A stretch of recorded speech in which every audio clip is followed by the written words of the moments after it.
Hello, and welcome to another fully live episode of Hacking with Friends with myself and Kody KIlian, in which we tell you about the hacking news of the week and talk about some cool hacking tools you might have found along the way. KIlian, thank you for joining us today. Thank you. Appreciate it. I'm glad we were able to make it. It's funny here. I was telling you as we were trying to get set up, this is now the second web event I've done this week where the host I've been on with, or the co-host, had technical issues where the computer crashed literally as the event was starting. So I must bring that, I really don't want to work this week vibe to this proceedings that bosses don't like.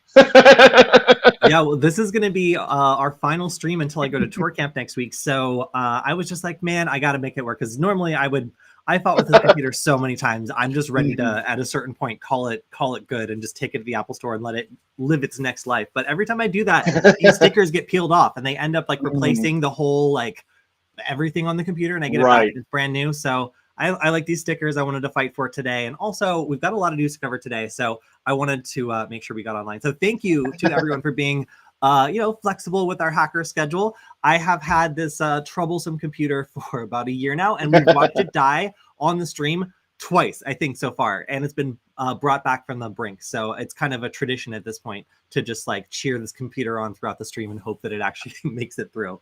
I was gonna say, is this like the Jason Voorhees of laptops here, where it dies? Take it to tour camp, throw it in the lake. It's gonna come back and terrorize you, in the cabins. Then we're going full horror movie. I don't want to jinx it, but this computer has been through so much, and its replacement is super locked down, and it actually also cannot do the stream because of forced updates, and it'll just restart itself, and I have no ability to prevent that. Sure. So this is currently the champion. We'll see how long it goes for. But yeah, we've got a lot going on this week. And KIlian, what have you been working on this week? Anything cool? Anything interesting come up? For me, primarily work content. I think I have 3 or 4 videos that are in my queue from this week. If anybody's following the main Verona sort of stuff, we have a brand new what's new, and this past month, a lot of cool stuff has come out. So we have some content there I'll be on, and some other internal content. Like I said, a lot of cool Verona specific type of stuff. So if we have Verona folks here, you're probably tired of seeing me after this week. Man, and I know. I also want to lightly bully our incident of the month people. I really want to have that again this month, and it's so much fun, but I haven't heard back them. So if you're an incident of the month person, please contact me because we would like to have a stream. But yeah, I have been working on some ping pong ball LED walls, some LoRa stuff, and then also getting set up on some more cloud content. We have some really smart researchers here at Verona's who are teaching me stuff every day. So I got the opportunity to read through and contribute a bit on an article talking about remote management software. So it was a case study kind of talking about how our researchers found that hackers were really trying to use these remote management tools to steal information because they're typically already installed for IT support and stuff like that. So if somebody takes over one of them and does something nefarious, it's a lot less likely they're going to be caught. And most of the powerful features that they need are already baked in. So living off the land and talking about abusing remote management features was kind of what I was focused on this week. And of course, getting ready for tour camp. And I'm also helping my friend Angelina make a Nullbyte video. So we talked about how Nullbyte is kind of tentatively going to have some new episodes. I'm still thinking of how to break the awkward silence of 3 years of me not posting. I've got some pretty good ideas so far. So if you contributed ideas last time, I was listening, and I think that we'll have some good ones. But her episode is on spoofing drones. So it's really cool. All right. Do I have one of them? Oh, yeah. So using one of our little open source tools, this is a ESP8266 based microcontroller breakout board. We flashed a very popular project over that allows you to spoof a bunch of drones in the air. So what that means is anybody using the new federal standard drone ID or open drone ID, if you have a drone, it's supposed to be broadcasting this, and it's supposed to tell you where a nearby drone is. Well, there's this program that allows you to just kind of flash it to one of these devices, and then boom, it creates 20 or more fake drones that are swarming around. And according to a smartphone running Open Drone ID or somebody monitoring that protocol for safety, it suddenly looks like there's a bunch of drones all over the place, which is crazy. So there's a couple hiccups in our first experiment. We found that by default, this makes all the drones appear in China. So like, you know, your phone will pick them up and be like, hey, there's a drone launch near you. And then it'll be like, but it's not that near you. It's like, you know, thousands of miles away. So there's a couple things we had to do. You can also, for example, add a GPS to give it live data and then make it so that it's creating a kind of like cloaking swarm of drones in a specific area. And our final video, which we're going to be, I think, filming later today, is actually going to be a test of dangling a bunch of these microcontrollers underneath the drone to create a huge fake swarm that basically masks the movement of a drone from being detected by this system, or at least accurately cataloged. So Angelina has experience as a pilot, which is really cool. So she knows all about ADS-B and other airplane specific protocols. And this is something that kind of takes off of ADS-B. It has a lot of things in common with it. And she's going to be demonstrating how easy that is to abuse. I have to also say that this is our probably most likely to get us in trouble null byte episode we've maybe ever did. So we got to be really careful because if you were to take this one to an airport and make a giant swarm of drones suddenly appear at the airport, you would probably go to jail. So often I'm like, yeah, like, you know, I'm teaching Wi-Fi hacking. If you hack your neighbor, you know, you might get in trouble.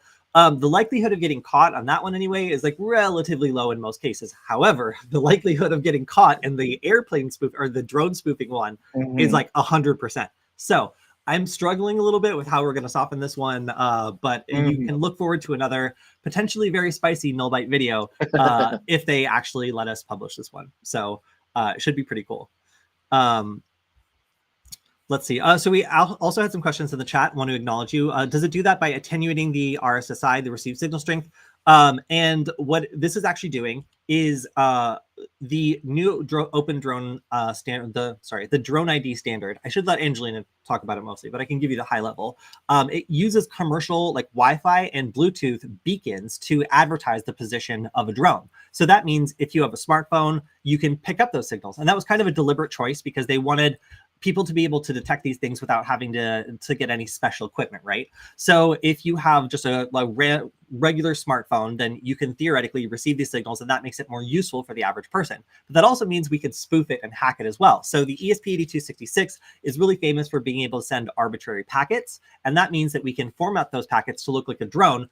And in fact, if you were to open up your phone and look at the available Wi-Fi networks, you would actually see the drone advertised as a network, but as a really super long string. So that's how we're doing it. We're basically the exact same way that my previous drone swarmer worked by faking Wi-Fi networks. This does the same thing with drones. That's it. And you can do the same thing with Bluetooth, but because the microcontroller we are working with doesn't support Bluetooth, I just kept it to Wi-Fi on this particular example. But it's really cool, and you can look forward to that episode coming out in the next hopefully in the next month. I guess we'll see how quick the new turnaround cycle is. But yeah, so if you're interested in drone hacking, we covered this on the stream a while ago, and now we're starting to try to max it out, you know, and see how many fake drones we can actually create. So stay tuned for that. It's going to be really cool.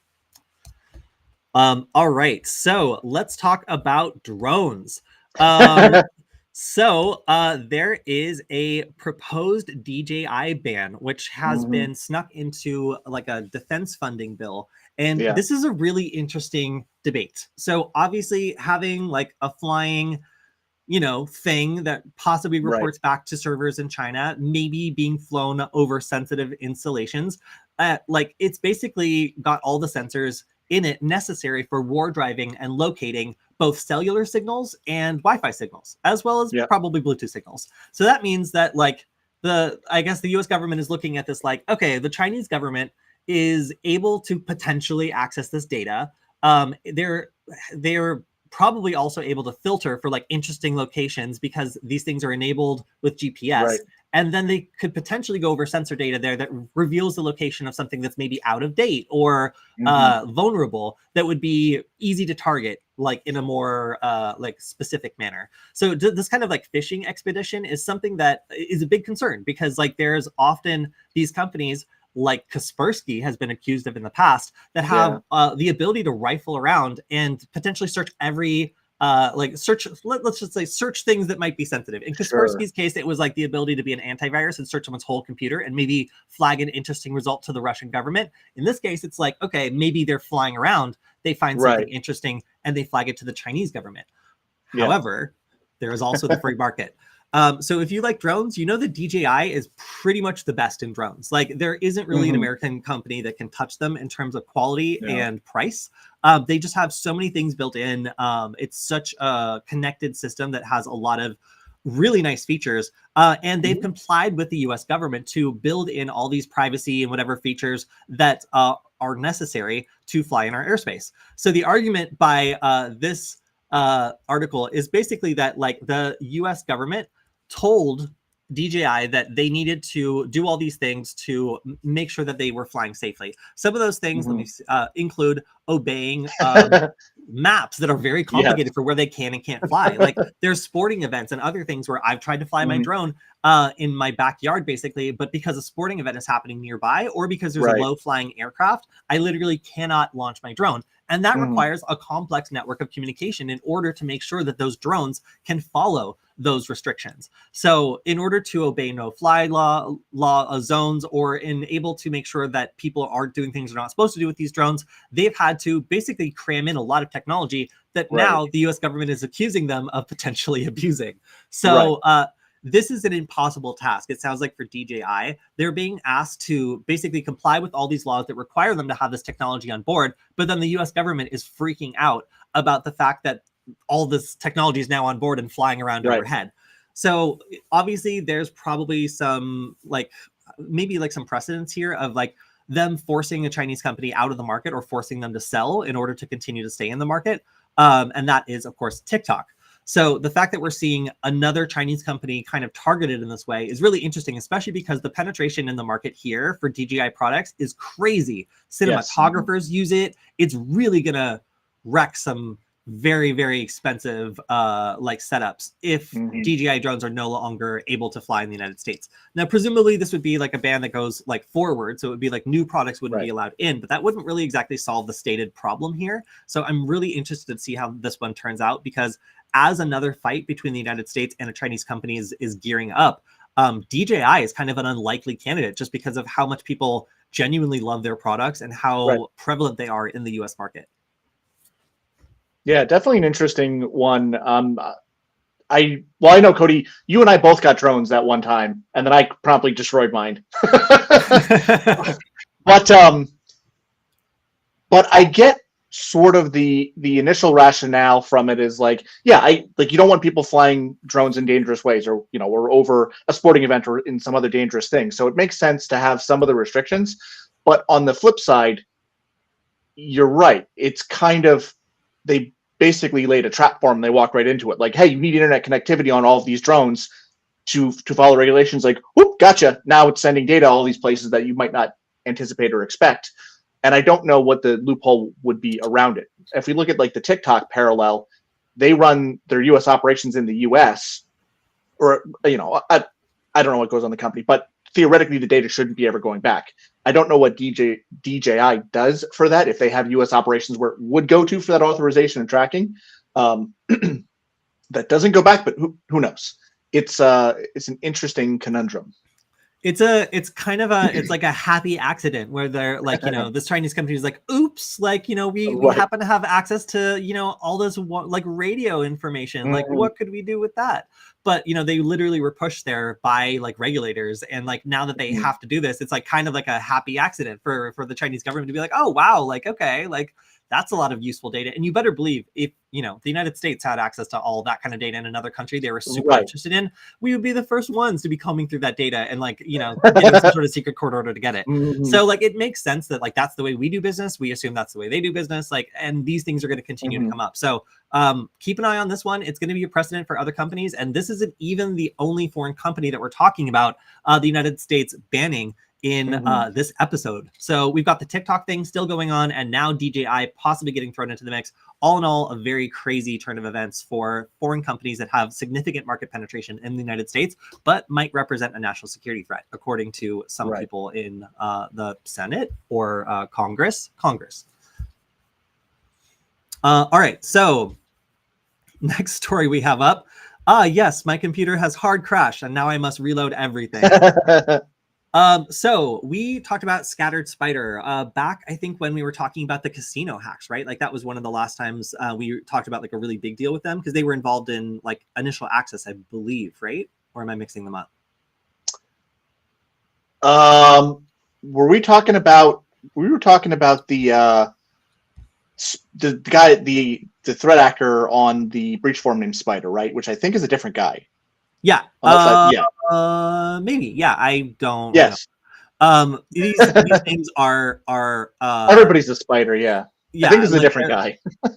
Yeah, I'm trying to remember like when these people struck last, but basically, we saw a kind of shift towards attacking cloud apps for data theft, and this is, again, I really appreciate the fact that we have gone to Midjourney now instead of the same stock photos over and over. Like, this is great. So this is software as a service applications that are presenting juicy targets, and we've often covered this on some of our like threat research, like when we talk about incident of the month. So like we're often talking about cloud applications, and yeah, there are a lot of people who can gain access to initial accounts and then use these software as a service applications to exfiltrate tons of information, and this is very, very profitable for ransomware gangs. It doesn't even need to all be under the same organization. Frequently, one group will be specialized in like SIM swapping or phishing, and then another group will be an actual ransomware affiliate and come in and take over from a certain point, because it doesn't make sense for the first group to expose themselves to any further risk, or maybe they're just specialized in what they do. So these attacks on software as a service applications are accelerating, and that's why if you've seen like an uptick in, I don't know, phishing attacks or like people trying to get into your work accounts, it really is an increased goal of these groups to try to get after these SaaS applications, and especially, you know, gaining Okta permissions to get into a bunch of other apps, being able to go through information that's maybe exposed to people who have an elevated role in within like a software as a service application. That's really where we're seeing a lot of these breaches we're going to talk about this week, actually, is an employee or somebody getting phished or downloading something they shouldn't have, and then, you know, it's not that employee's account necessarily that's interesting. It's the access they have and potentially gaining access to a larger environment. The thing that I'll note about this particular article is, well, twofold.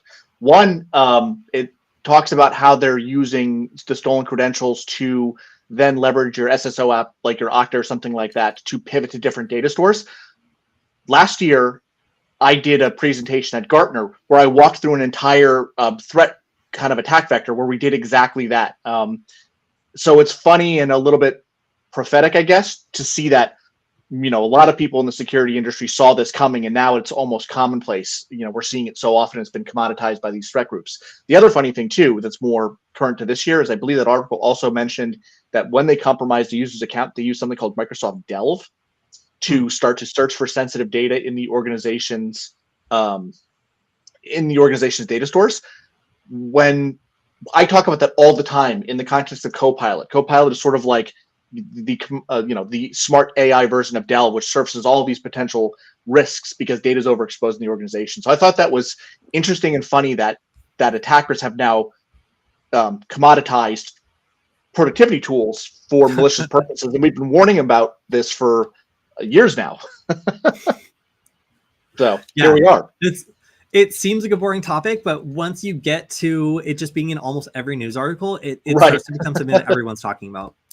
All right, so this is, I guess, not too surprising for me, just because I've been party to this controversy for a while now. I believe, and again, this is me like trying to remember a news article from like years ago. I believe that Kaspersky was implicated or somehow suspected in the discovery of some highly sensitive like cyber tools that the US government had developed. And because, you know, this antivirus had access to just scan everything, it's alleged, I believe, that the Russian government was able to detect the existence of those files and then exfiltrate them somehow. So that is obviously a big deal. Like if you have something that is trusted to defend your computer and has almost universal access to all the files on it, that means that it can potentially discover stuff it's not supposed to. And if it can exfiltrate that information too, then that is a very, very big deal. So this was banned for use in the US government and by like people working for the US government for a while now. But it looks like the Biden administration is now just saying like, nope, we're done with that. Like it is now beyond a shadow of a doubt. This is something that is a threat, not just to the US government, but to like Americans in terms of data exfiltration. So coming across a computer running Kaspersky antivirus apparently is enough of a threat in their opinion that it is now banned software. That is crazy to me. So this ban involves the sale of Kaspersky products, but also prevents the company from delivering antivirus and security updates to customers, making it critical for customers to provide alternative software find alternative software by the end of September. That's not a lot of time. Soon. I remember a time when I thought Kaspersky was the best antivirus, and I ran it myself on my computer. It was good. Yeah, it was so much better, I feel like, than some of the other alternatives like out there for a while. And like, it's funny to me that this company that I do remember, like giving full access to my computer is now being identified as a threat to national security. So seeing another foreign company being targeted by the US government, we're again talking about the exact same thing. Like we have a product that by its nature has access to sensitive stuff and a government which is potentially very interested in that sensitive stuff. With like literally one example of that actually happening, that worst fear happening, I think that's all it really takes for this company to just get kind of kicked out of the United States and banned. Now, having subsidiaries or other sorts of, oh, wow. Okay. Yeah. Yes. Sorry. The Equation Group, which is believed to have been the NSA's cyber operations division. Yeah. So, they got all mixed up in that. This is again like pretty startling. Like we don't see this very often, that like a software company just gets like banned, especially one with a global presence. But this is happening with increased frequency as these national security conversations come up, and people in the United States anywhere are getting more hawkish about banning companies even with significant market penetration in the United States. I want to see this dedicated page. Yeah, we're living in the age of prohibition again. Like people are going to be bootlegging Kaspersky antivirus updates to their grandparents who refuse to switch. I mean, if we're going to do it, let's start meeting in alleys with like paper bags full of floppy disks to share our Kaspersky updates. Yeah, this is pretty serious. I just wanted to point this out as we're talking about some pretty big bans here that are going through. We've got TikTok, we've got DJI, we've got Kaspersky. I'm interested to see if any other nationally competing brands that could potentially serve a security risk end up getting banned, because Kaspersky, like if that incident is confirmed, then that's a pretty open and shut case for like maybe why we don't want them like rummaging through like the entire population's like computers. Somebody's going to make a mistake eventually and leave a confidential something, and that's just too big of a dragnet, I think, for like most people in the government to be comfortable with. But if it's someone who's competing with US businesses and we want to give our own businesses a tactical advantage, then it certainly would begin to be convenient to start just saying anybody who's got too much market penetration, that's doing too well from a country that we don't like, maybe doesn't get to stay in our market. I'm curious to see if that's the trend, or if these are all such legitimate security threats that we're just realizing at this moment. And the fact that the US based competitors of these businesses do the exact same things and worse doesn't concern us when they're also coupled with massive data breaches. Interesting. Anyway, moving on. All right, so let's go into some of the major vulnerabilities this week. So this is a cosmic string flaw impacting 75% of Adobe Commerce and Magneto sites. So if you know about e-commerce, you know that a lot of like rather large brands use these backends.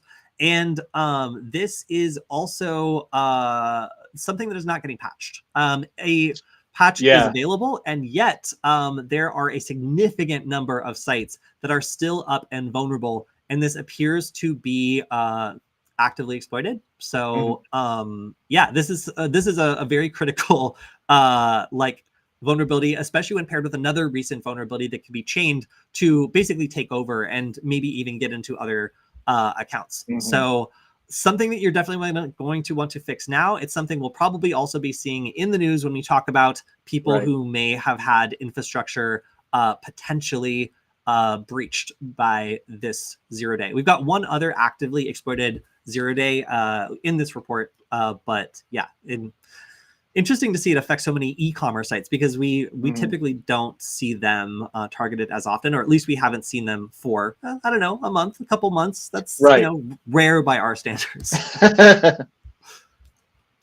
All right. James, quick comment to that. James says, I think third-party antivirus on Windows are dead. There's a fair argument to be made there, I think. Because, I mean, at least in the corporate world, think about how many people are probably running Windows Defender. It's not the worst. Oftentimes you get it paired with something like CrowdStrike as an example for more, advanced EDR type of stuff like that. But yeah, the traditional antivirus type of thing, not faring super well in today's climate. Yeah. Yeah, it does seem like there's been a shift away from that. And I mean, that could also be just they're assuming that now most of these risks are mitigated in the operating system, and thus it's not as essential as it used to be. Yeah, right, with the memory protection and stuff. Sorry, go ahead. Oh, no, I was just going to talk about an inspiring story of quick recovery. Ooh, okay. Well, it's got a twist. So we talked about, I believe, about CDK last week. This was a car. It's basically like a car sales backend that lots and lots of dealers use. And they were talking about like all this downtime, having to do pen and paper. Well, they got back up on their feet, only to immediately get breached again Wednesday night as they were starting to restore systems from the previous cyber attack. So it's really hard to know what the right balance between like, stopping the bleeding, especially when so many smaller businesses are really like impacted by this. It looks like so many dealerships were relying on this technology, and having it be down was probably, again, costing them a lot of money. So they went live, and it turns out that they had not fully cleared the system, or there was some other credential that had been breached.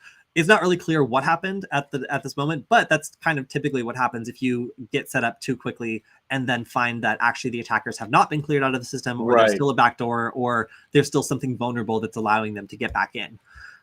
This is going to be something that's quite expensive, again, because so many this is a supply chain attack, basically. So many smaller businesses rely on this vendor that it's shutting a lot of them down and causing a lot of pressure on them. So we'll see what happens here. But it seems like the attackers in this case are very persistent, and it looks now like they are going to be committing to being down for at least another couple of days, and they're not going to try to rush the next infrastructure restart because it looks like that was possibly a bad idea. Just my opinion. All right, next up, we have Crown Equipment confirming a cyber attack which disrupted their manufacturing. This is forklifts, right? Yep. Okay, cool. Yeah. I was looking at it and it's just like, what is a lift truck? But I understand now that is in fact just a fancy name for a forklift. It makes sense. Since around June 8th, employees have been reporting the company was breached, and basically all the IT systems were shut down. There was also a lot of uncertainty around like how they were going to get paid or when they were going to get paid. Frequently when we have these sorts of internal IT attacks, it disrupts a business's ability to know like who works for them and like how to pay them.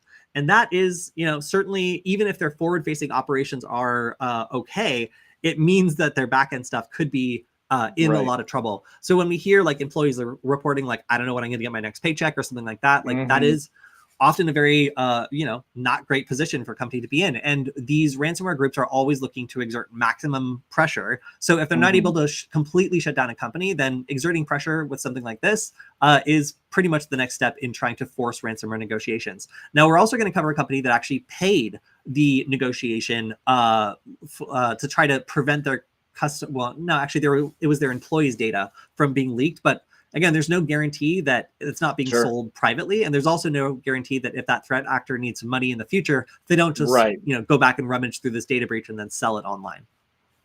Yeah, there's plenty of instances where we've seen that. I mean, we won't spoil the story, but they're cyber criminals. The key part is criminal. Like, what do you think you're getting out of it? Yeah. So just looking through the story, it sounds like an HR nightmare. It really sounds like they're going to be spending a lot of time internally making sure that their employees are taken care of because that's where it seems like the majority of the impact of this attack has been.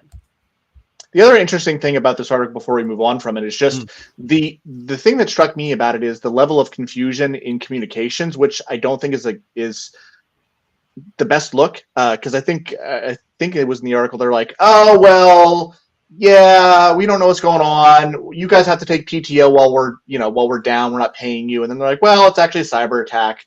The change in communications, I don't think helped the situation. It certainly didn't help with employee relations if they're like, oh, well, you get forced time off. LOL. Because we're good. Yeah. Well, I think that the new reporting requirements for like publicly traded companies to come forward within a certain amount of time and like disclose information about a breach, like I think that's a really, really important law. Like I think that the reason that we did that is because people were being so inconsistent, and everybody involved in the breach was just getting taken along for a ride and being made more easy victims by not being aware of what was happening. Right. That's really what our goal in I guess the government's goal in like making that rule was. I wish that more companies would learn that lesson, that like transparency and like making sure that people are aware of what's happening from the beginning is really, really important for people's ability to like plan their lives or know what's happening the next day. So yeah, that's like a very, very frustrating turn of events, but obviously like could be handled with a little bit more grace potentially. Although again, we see all sorts of companies get hit with this, and especially like privately owned companies, they just do whatever. Like, I don't know if you remember, like we covered a trucking company that was just like, message us on Twitter. We'll tell you where your truck is. Just like, are you sure? Like, is that the best way for them to reach out to you? Like, you know, do they need to be like a verified account, or like, what's your security protocol here? But it certainly spawned like a fertile ground for like phishing attacks and like all these other things to potentially impact the victims even further. So yeah, I think that like reporting requirements and some of these other more standardized approaches to these like certainly cut down on the chaos, and like it would definitely help probably them to know how they're paying their employees and making sure their employees know that too. Oh, Funky Monk said Crown and the Heister have GPS and tracking on them.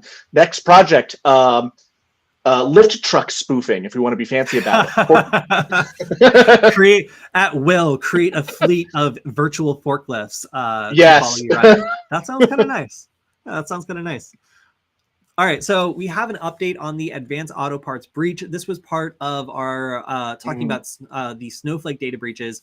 Again, this whole chain of breaches appear to be going after businesses that had environments that were not enabled with MFA and not part of like a supply chain attack, as was originally suspected. But still, a lot of companies swept up in this breach.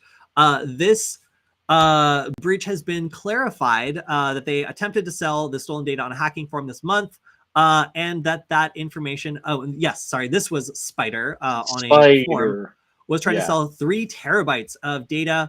And this was customer profiles, loyalty gas card numbers with customer details, free gas, I guess.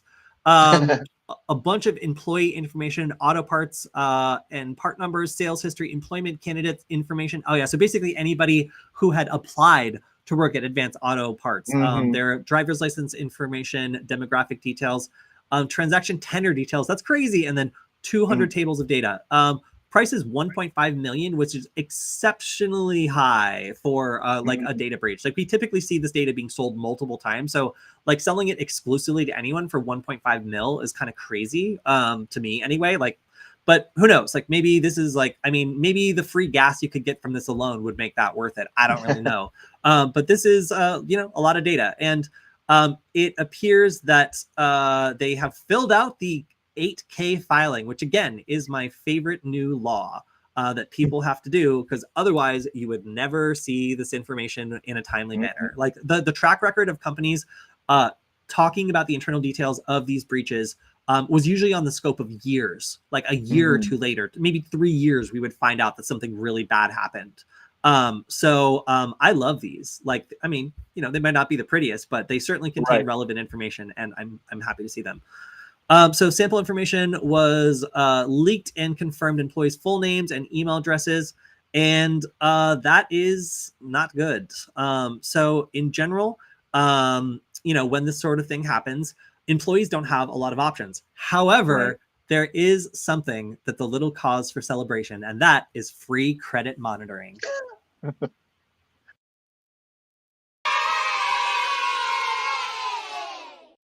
It is so long.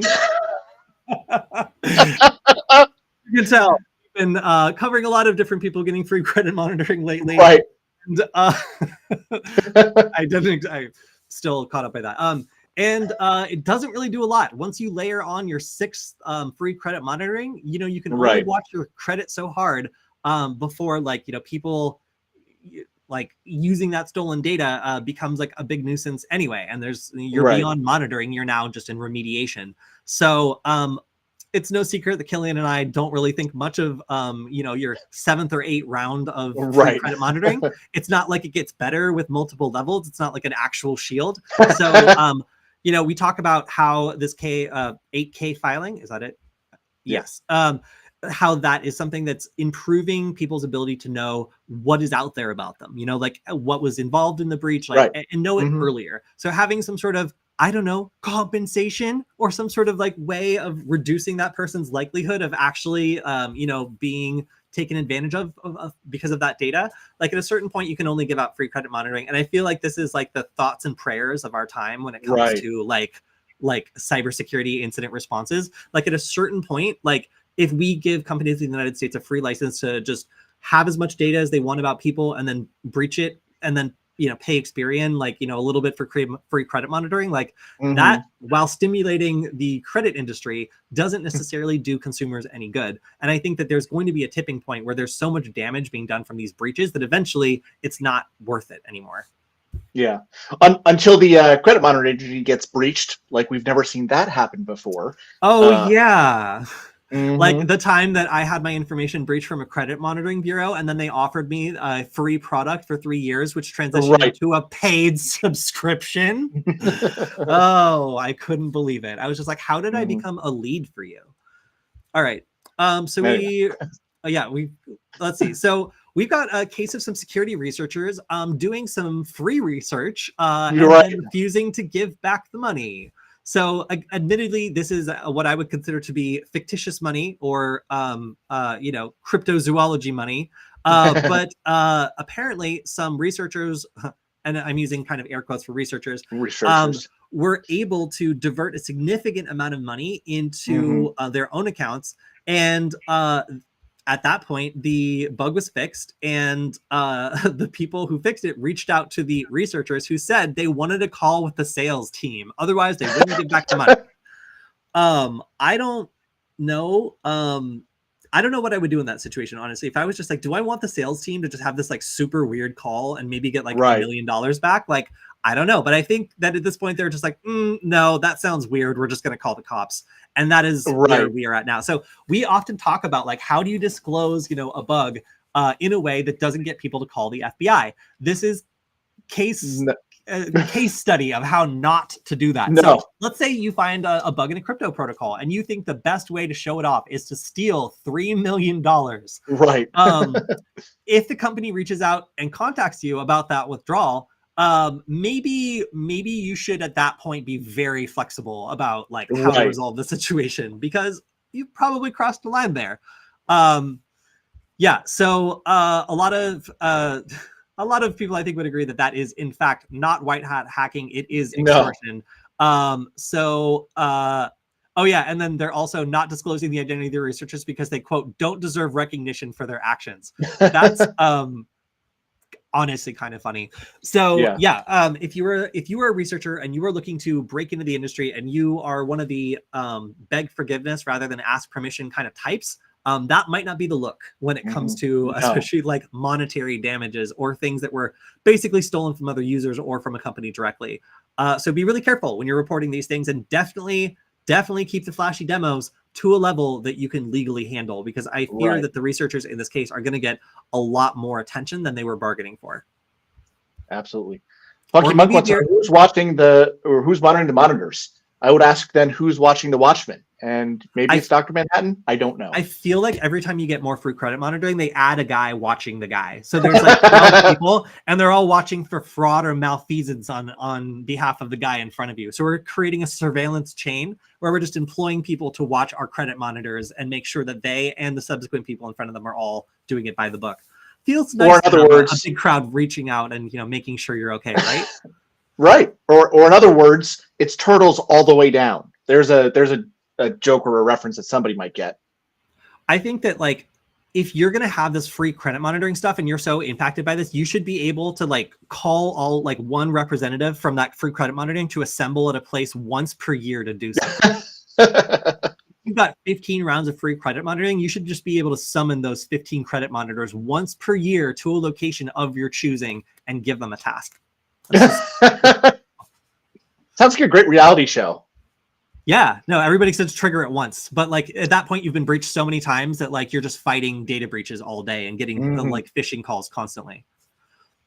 All right, so we have another report of a data breach. This one is information that is being sold on a hacking forum about AMD. This appears to be confidential information. Also, I believe it was like AMD credentials. Oh, yes. Well, that would be bad. But future AMD product specs, employee databases. Again, employees being impacted by one of these customer databases, proprietary files, ROM, source code, and firmware and finances. So obviously, that would be not very good for them. And we're waiting to see if there's going to be a disclosure report. We're waiting to see if this is old data. Sometimes we do see that these companies have data that was previously breached just kind of reorganized by threat actors and then released as new data. And that's where like have I been pwned is kind of like useful, because if it goes into have I been pwned and then like it's 100% overlap, we're like, okay, that was just constructed of old stuff. Other times LLMs are being used to take old data and then fill it in with stuff that looks plausible but isn't real. So if you think that cyber criminals are going to be completely honest about, you know, a data breach being like new or fresh or not padded with fake data, then, you know, they just want to make money. They don't care. All right. So we also have a report on the Metabank cyber attack. This was, as it says in the headline, pretty scathing. It highlighted a lot of missed opportunities to stop this attack. And this company was not without defenses. I kind of expected to see like, oh, like there was no defenses here. It was just wide open. And no, they had actually made pretty substantial investments in making sure they had cybersecurity protections. However, all of the alerts that came up were apparently either not triaged properly or just flat out ignored until the data breach had already happened.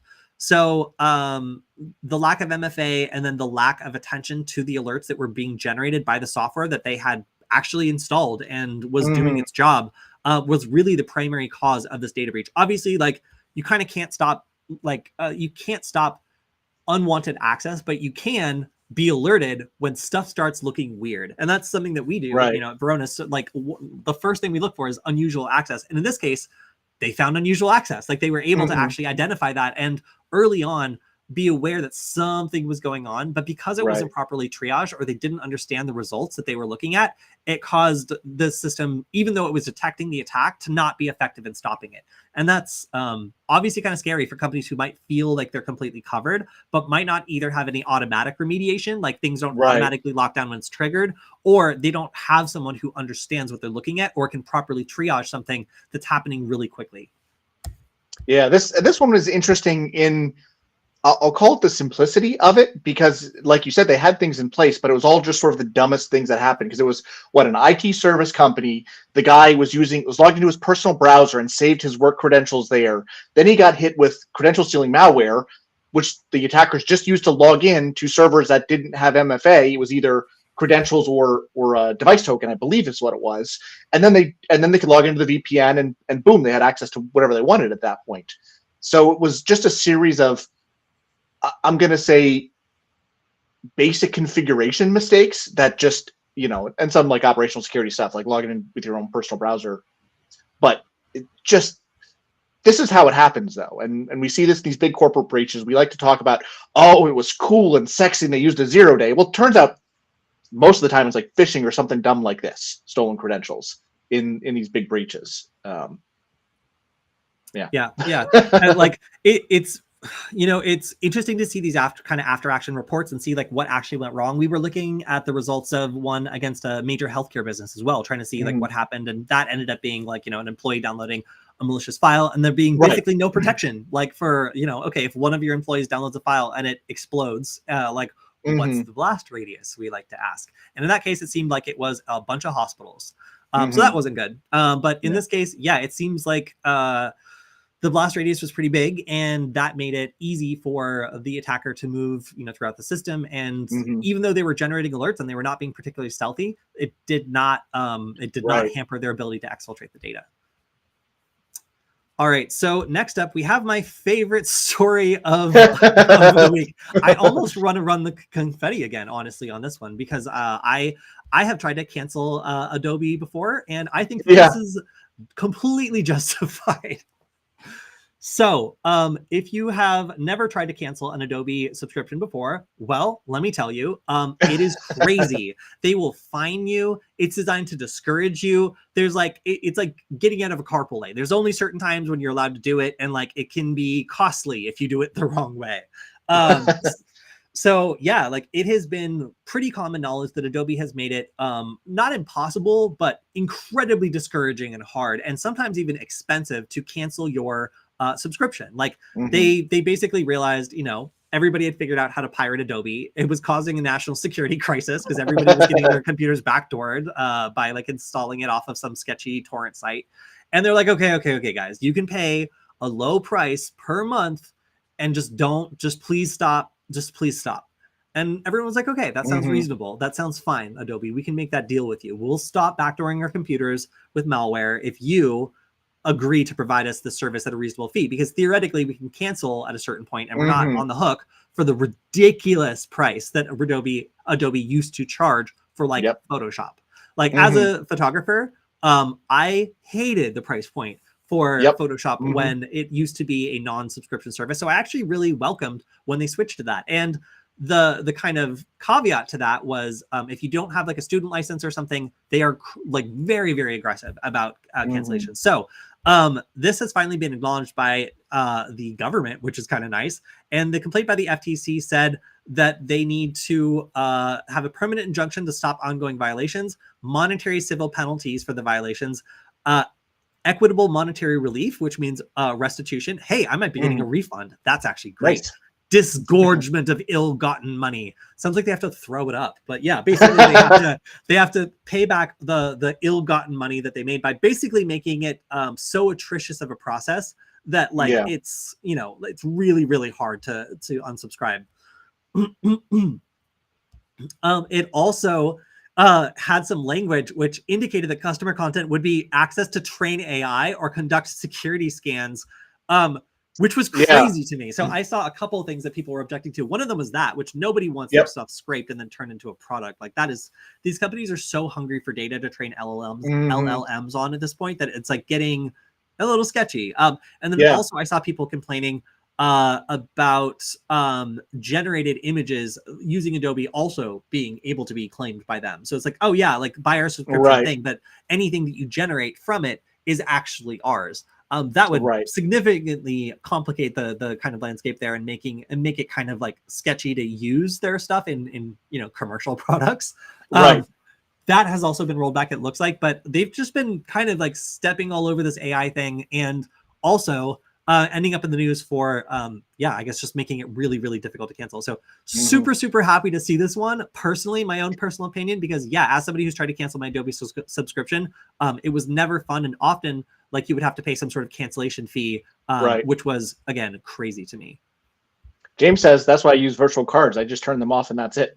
There you go. Yeah.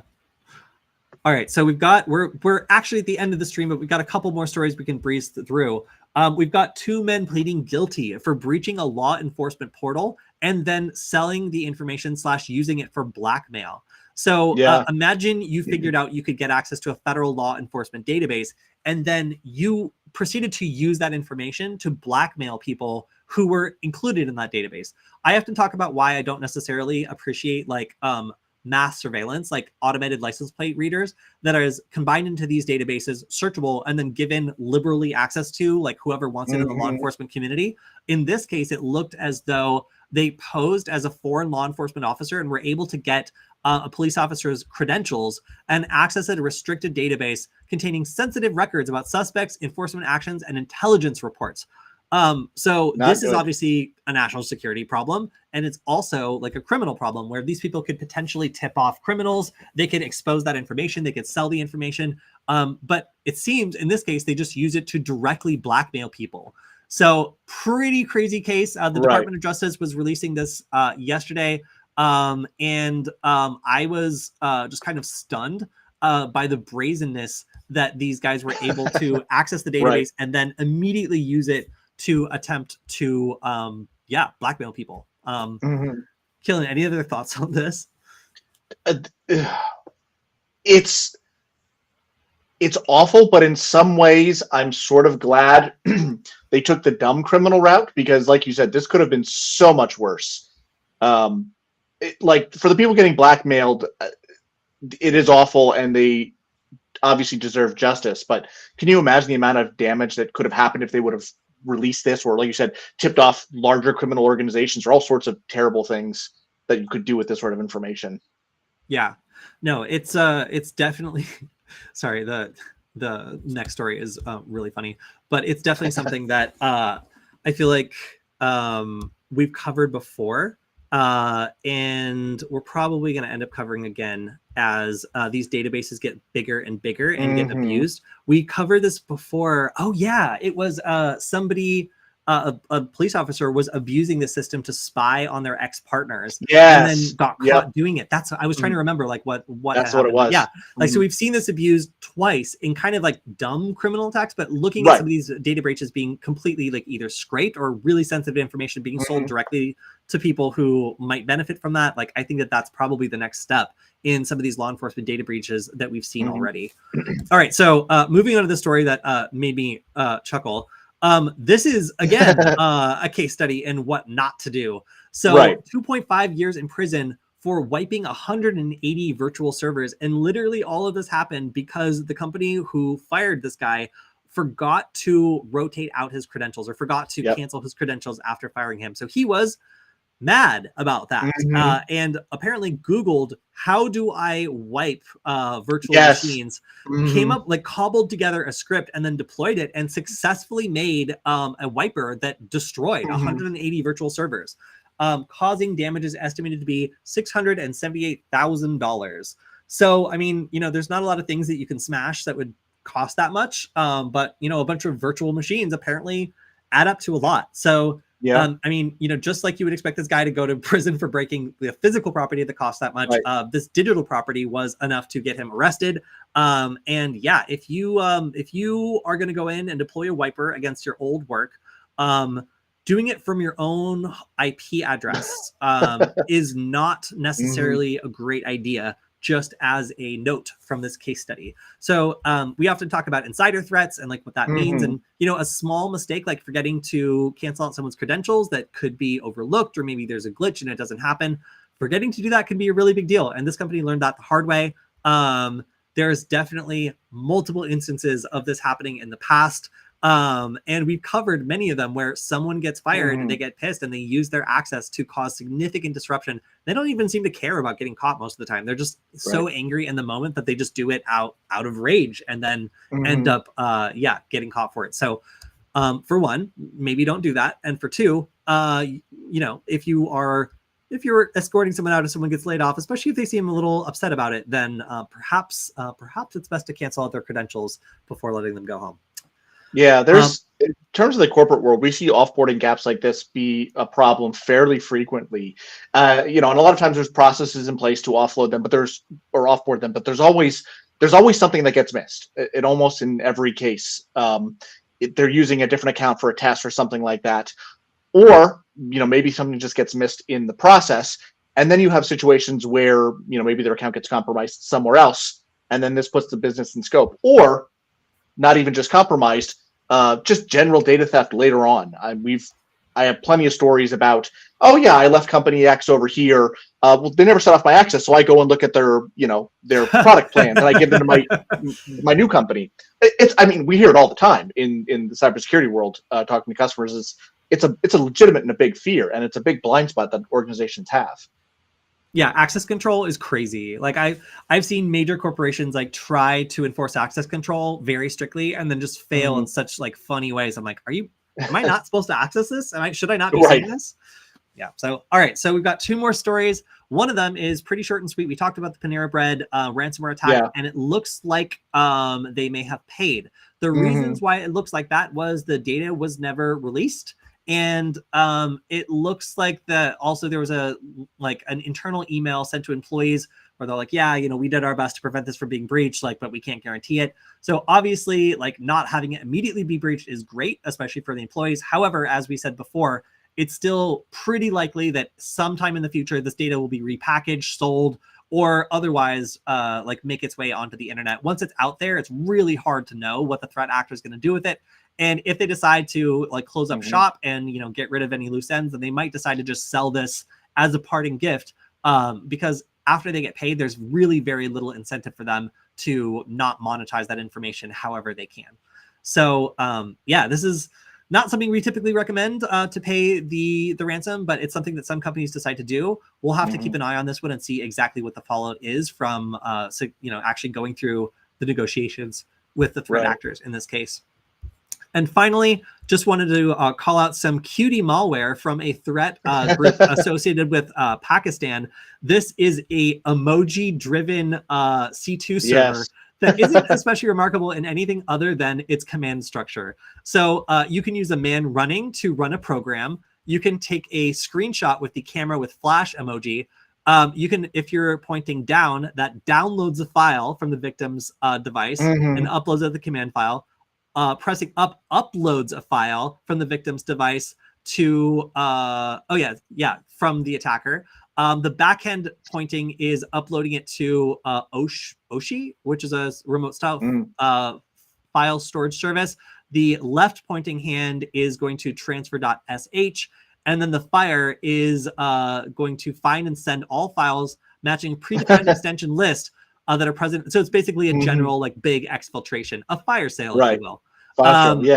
Yeah, and then we also have a Fox, which is to zip all Firefox profiles on the victim's device. And that's nice, like if there's any like, maybe like bookmarks or anything you want to access there. And then you can also use the skull to terminate the malware process using the os.exit. I just thought that this was adorable. And obviously, like looking for ways to obfuscate stuff or hide things or like, make legitimate looking traffic out of malicious traffic is constantly evolving. But the fact that they just used a bunch of cutie emojis is my favorite. And the fact that they also loosely correspond to the action that it's doing, I thought that was kind of clever. So whoever in Pakistan made this one, I think your malware is cute.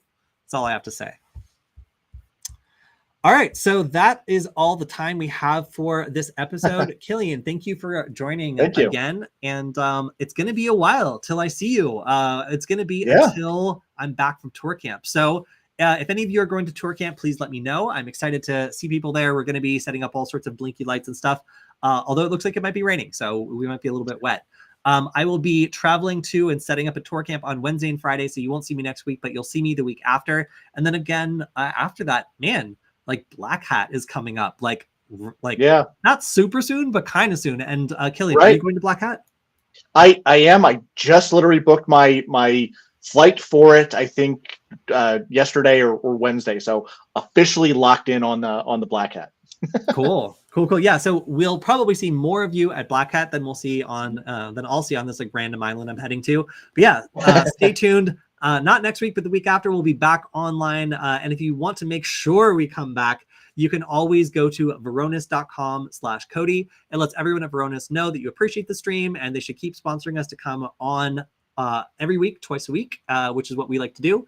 So I also will be working on my new Nullbyte episode this week. So if you have any suggestions on how I should emerge from like 3 years of silence, please put it in the comments. I am looking for suggestions. And I think there's a lot of ways we could go with that. So it should be a lot of fun. All right, everyone. Thank you for hanging out with us today. This is always the highlight of my week. Kilian, hanging out with you is also one of the highlights of my week. So we will see you all not next week, but the week after. And thanks for hanging out with us, everyone. Goodbye. Take care.